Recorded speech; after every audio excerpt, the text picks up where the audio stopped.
Guys इस video में आज हम करने वाले हैं अपना जो नेक्स्ट लेक्चर है पार्ट 2। इसमें आज हम पढ़ेंगे एमजी नरेगा के बारे में। दोस्तों एमजी नरेगा क्या था, क्योंकि आपको सेंट्रली स्पॉन्सर स्कीम के अंदर ये चीज़ें पढ़नी पड़ेंगी। क्योंकि जैसे कि आपको सबको पता है कि पार्ट 1 में मैंने आपको सेंट्रल स्पॉन्सर स्कीम की इंट्रोडक्शन करवाई थी। आई होप आपने वो लेक्चर देखा होगा, नहीं देखा तो डिस्क्रिप्शन बॉक्स में आपको जीके की प्लेलिस्ट मिल जाएगी बीएलडब्ल्यू की, उसमें आप इन चीज़ों को वॉच कर सकते हो। दोस्तों एमजी नरेगा जो है आज आपको ये बहुत ही मज़ा आने वाला है इस चीज़ को पढ़ने का, क्योंकि मैंने आपके डिटेल हैंड रिटन नोट्स में आपको ये चीज़ें पढ़ाऊंगा और करंट अफेयर्स जो इनके रिलेटेड चल रहे हैं, क्या क्या चीज़ें हुई, क्या क्या नई चेंजेस इसमें आई हैं, उन चीज़ों के बारे में भी बात करेंगे। ठीक है, तो अगर आप इस चैनल पे फर्स्ट टाइम विजिट कर रहे हो, चैनल को सब्सक्राइब कर दो, क्योंकि आज हम पढ़ेंगे एमजी नरेगा। फिर आपकी दो स्कीम्स रहती हैं, स्वच्छ भारत मिशन और प्रधानमंत्री आवास योजना। तो ये दो स्कीम्स को हम जल्दी कवर करेंगे, क्योंकि एमजी नरेगा से रिलेटेड बहुत क्वेश्चंस बन सकते हैं आपके। और इस वीडियो के बाद मैं आपको करवाऊंगा एमजी नरेगा पर एमसीक्यूज़। और अगर आप इस चैनल पे अभी तक भी फर्स्ट टाइम विजिट कर रहे हो तो पार्ट 1 ज़रूर देखिएगा। और हमारे डिफरेंट जो हमारे सोशल मीडिया के हैंडल्स हैं उनको ज्वाइन करने के लिए लिंक आपको डिस्क्रिप्शन बॉक्स में। BLW JKSSB पंचायत सेक्रेटरी का जितना भी सिलेबस है वो हमने रीजनिंग का कंप्लीट कर दिया है, तो डिस्क्रिप्शन बॉक्स में आपको पूरा जो कोर्सेज है BLW के कंपोनेंट्स हैं उनके लिंक आपको मिल जाएंगे। उस पर क्लिक कीजिएगा तो आप उनको वॉच कर सकते हो। तो चलिए फिर करते हैं आज का लेक्चर स्टार्ट। दोस्तों मैं आपको हिस्ट्री एक्ट के बारे में और करंट अफेयर में क्या है वो चीज़ें मैं आपको सारी चीज़ें आपको इसी वीडियो में कवर करवाऊँगा, तो वीडियो को कंप्लीट ज़रूर देखिएगा। चलिए फिर करते हैं स्टार्ट। देखिए एमजी नरेगा का मतलब क्या है। एमजी नरेगा का मतलब है कि Mahatma Gandhi national rural employment guarantee act. ये एक्ट है 2005 का एक्ट इसको बोला जाता है। अब ये है क्या है, इस चीज़ के अंदर क्या चीज़ है वो भी हम यहाँ पे पूरी डिस्कशन करेंगे। दोस्तों जो एमजी नरेगा एक्ट था, इसका जो बिल था वो इसको पास कब किया गया था, इस एक्ट को पास किया गया था 23 अगस्त 2005 में। तभी इसको एमजी नरेगा एक्ट 2005 बोला जाता है। ऑफिशियली जब ये लॉन्च, आपको पता ही है कि जब भी कोई एक्ट बनता है या कुछ होता है, स्कीम्स लॉन्च होती है, तो उसको पहले इम्प्लीमेंट जो होता है उसको बाद में किया जाता है। ठीक है, लॉन्च इसको कब किया गया, 2 फरवरी 2006 में। मोस्ट इंपॉर्टेंट ये चीज़ है, जो चीज़ें मैं यहाँ पे लिखूँगा इंपॉर्टेंट है तो वो समझ लेना, एग्जाम पॉइंट ऑफ व्यू से काफ़ी इंपॉर्टेंट है। और उसके बाद यहाँ पे देखिएगा अर्लियर नेम, ये भी इंपॉर्टेंट है कि अर्लियर नेम क्या था एमजी नरेगा का। एमजी नरेगा का जो नाम था नरेगा था, क्या था, नरेगा, NREGA, यानी कि national rural employment guarantee act, इस नाम से ये पहले पॉपुलर था। फिर उसके बाद ऐसा क्या हुआ, देखिए MG NREGA is a scheme. MG NREGAs, तो हमने एक पढ़ा एमजी नरेगा, तो NRGE की रिप्लेस में अगर ऐसा कर दो तो Mahatma Gandhi national rural employment guarantee scheme. ये एक स्कीम थी जो कि बेस्ड थी एमजी नरेगा के एक्ट पर, फ्रॉम नरेगा से। तो दोस्तों मैं आपको बता दूं, ये पहले तो इसका नाम नरेगा था, फिर इसको मनरेगा ये कब हुआ, 2 अक्टूबर 2009 में, यानी कि जिस दिन गांधी जयंती आपकी होती है 2 अक्टूबर को, उस डेट को इसको चेंज कर दिया एमजी नरेगा में। पहले इसका नाम था नरेगा। ठीक है, इससे पहले भी इसका कुछ और नाम था, उसके बारे में भी हम पढ़ेंगे। अब इसका आपको एक एम क्या रहता है, प्रोविजंस ऑफ एटलीस्ट 100 डेज, कम से कम 100 डेज का जो वर्क है वो प्रोवाइड करेंगे लोगों को, work under the MG NREGA scheme के तहत। इसका ये मोटिव रहता है। दोस्तों आपको पता है कि रूरल एरियाज़ में बहुत सारे ऐसे लोग शुरू होते हैं जो कि अनएम्प्लॉयड होते हैं, उनके पास कोई स्किल भी नहीं होती। तो एमजी नरेगा एक्ट ये कहता है कि अगर वो लोग हमारे पास आते हैं तो उनको हम एटलीस्ट 100 डेज़ का वर्क प्रोवाइड करेंगे, एक साल से। 365 दिन होते हैं एक साल में, तो 100 दिन का हम उनको काम देंगे। अब इसकी वेजेस क्या क्या रहती हैं उन चीज़ों के बारे में हम पढ़ेंगे। अब यहाँ पे लेटेस्ट अपडेट देख लेते हैं एमजी नरेगा की क्या है। देखिए जो फिनेंशियल ईयर आपका 2021-2022 था, उसमें आपका 72,000 करोड़ जो रुपीज़ थे वो स्कीम के अंदर अलोकेट किए गए थे। ठीक है, और fresh wages rates for the financial year 2020-22, इस ईयर जो आपका है मैं आपको बता दूँ 28 मार्च को, अभी रिसेंटली जो आपका करंट अफेयर से ये चीज़ें बता रहा हूँ, 2022 में इन वेजेस को रिवाइज किया गया है। अब वेजेस में चेंजेस देखने को मिलेंगे। अब मैं आपको बता दूँ यहाँ पे इंपॉर्टेंट क्या चीज़ें होंगी जो मैं आपको बताऊँगा, उन चीज़ों को आप नोट करते चलिएगा। 21 out of 34 states and UT, 34 states और यूटी में से, आपकी तो ज़्यादा हैं, हमारे तो ज़्यादा हैं, 21, उनमें से 21 ऐसी स्टेट्स हैं और यूटीज़ हैं, उनमें से गेटिंग लेस देन 5% इंक्रीज़ हुआ, जिसमें से 5% से कम लेस हुई है उनकी वेजेस, और 10 स्टेट ऐसी हैं जिनमें 5% से ज़्यादा देखने को मिली है। ठीक है, अब यहाँ पे क्या क्या देखने को मिला है। सबसे पहले लोएस्ट जो इंक्रीज़ हुई है वेजेस की, वेतन की, वो 1.7% हुई है। कहाँ पे? मेघालय में। याद रखना, सबसे लोएस्ट वेजेस है वो कहाँ पे, वेतन है इनकी, वो आपकी मेघालय में। कितनी है वो हमें आगे बात करेंगे। हाईएस्ट जो इंक्रीज़ आपको देखने को मिला है 7.40। मैंने बोला कि 10 स्टेट्स ऐसी हैं जहाँ पे 5% से ज़्यादा इनकी बढ़ोतरी हुई है, किसकी? वेजेस की। तो 7.14 यानी कि गोवा में ये चीज़ आपको देखने को मिली है। ठीक है, हाईएस्ट इंक्रीज़ किसकी? देखिए क्वेश्चन इसी तरह से बन सकता है, क्योंकि अगर बनेगा क्वेश्चन तो करंट अफेयर से बन सकता है। ठीक है, अब यहाँ पे देख सकते हो पीएससी एग्जाम के लिए अगर कोई देख रहा है तो मैं आपको बता दूँ, ये उसमें इसी तरह से क्वेश्चन पूछते हैं। वेजेस रिवाइज कब की? 28 मार्च 2022 को। मोस्ट एंड मोस्ट इंपॉर्टेंट, आज इन्होंने वेजेस को चेंज कर दिया, बट ये 1 अप्रैल से फिनेंशियल ईयर जो है आपका 2022-2023,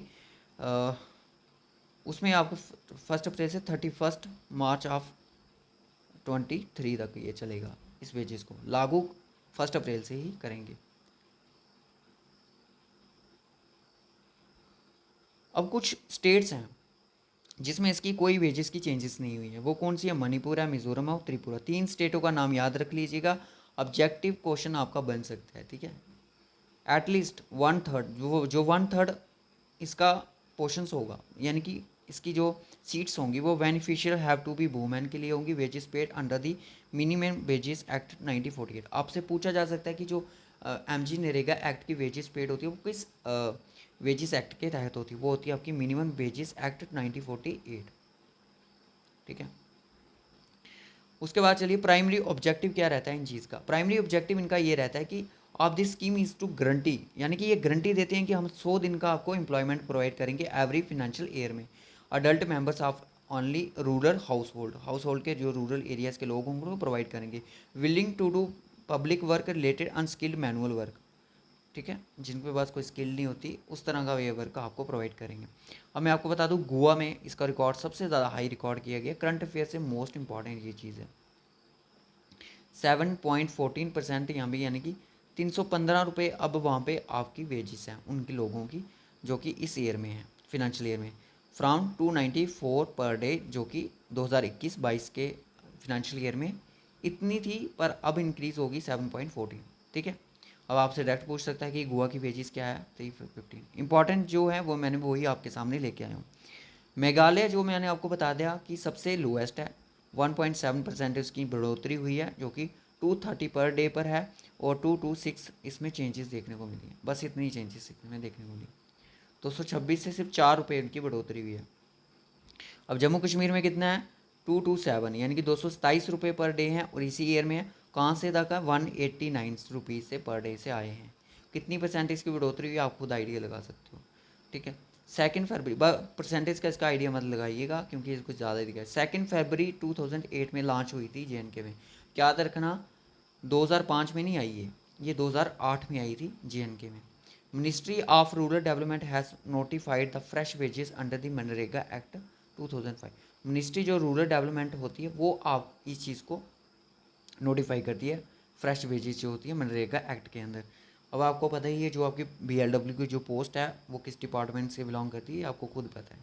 वेजेस फिक्स्ड होनी चाहिए। फिक्स्ड होती हैं किस तहत के? Consumer price index agriculture labour. ये most and most important point है, इसको नोट कर लीजिएगा। वेजेस रेट्स जो रहते हैं ministry of rural development under the sub section 1 of the section 6 of the MNREGA act के, इस वेजेस जो रेट्स होती हैं इस सेक्शन के तहत इनको रखा जाता है। और जो रिवाइज्ड वेजेस हो जाती हैं वो उनको 1 अप्रैल से अप्लाई किया जाता है। ठीक है, एप्लीकेबल होती हैं वो। अब क्या हुआ, 11 फरवरी 2021 में 708 डिस्ट्रिक्ट कवर हुई हैं मनरेगा एक्ट के अंदर। ठीक है, और कुछ हिस्ट्री का पोर्शन है, इसको देख लीजिए। ये सारा था करंट अफेयर का डाटा। इन 1991 में क्या हुआ कि PB नरसिम्हा राव की जो गवर्नमेंट थी उन्होंने propose pilot scheme for the generating employment. उन्होंने सोचा कि पर्पस रखा कि एम्प्लॉयमेंट जनरेट करेंगे रूरल एरियाज़ में विद फ्लोइंग गोल्स। कुछ गोल्स रखे उन्होंने। क्या गोल्स थे उनके, ज़रा देख लेते हैं, उन पर नज़र डाल देते हैं। उन्होंने बोला कि employment generation for agriculture labour during the lean season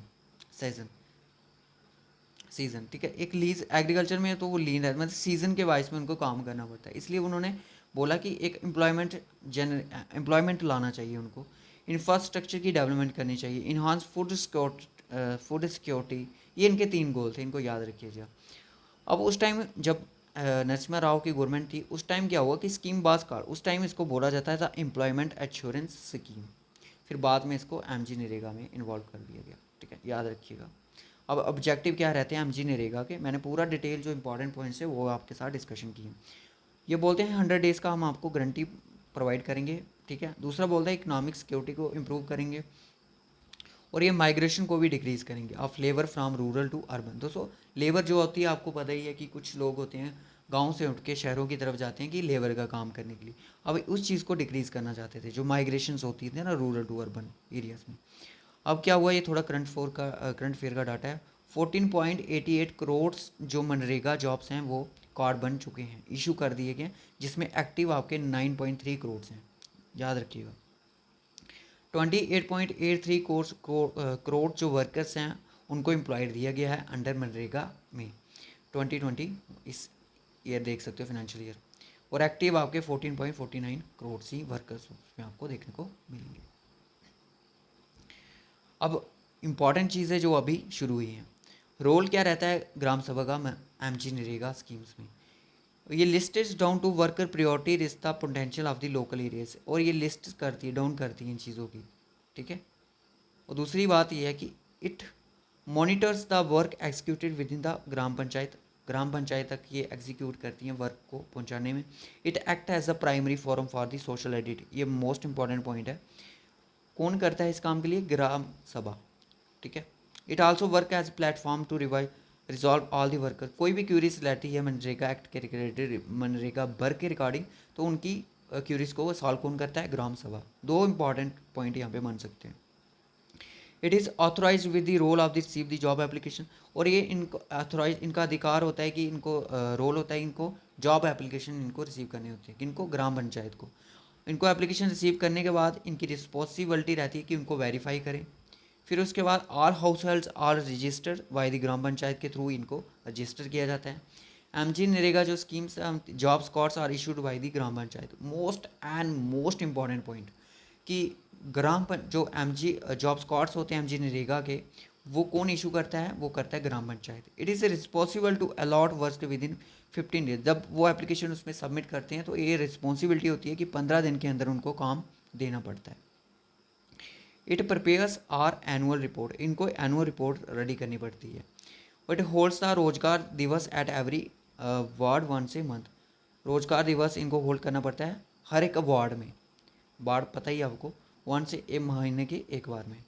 role of state government in MNREGA में, it frames the rules charting act state responsibility under the act, इस एक्ट के अंदर इनको कुछ जिम्मेदारियां भी देनी पड़ती हैं। It set up the state employment guarantee council, और ये इनको स्टेट एम्प्लॉयमेंट गारंटी काउंसिल को भी सेटअप करना पड़ता है। अब यहाँ पे क्या कहता है कि स्टेट, ये चीज़ें इंपॉर्टेंट है, state employment guarantee fund is establish by the state employment, most important point है।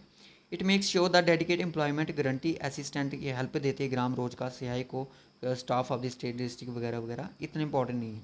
कुछ पॉइंट इसके मोस्ट इंपॉर्टेंट मैंने इसीलिए सभी रखे हैं आपके लिए। फंक्शन क्या रहते हैं स्टेट एम्प्लॉयमेंट गारंटी काउंसिल के, लास्ट स्लाइड है, बोरिंग मत होजिएगा।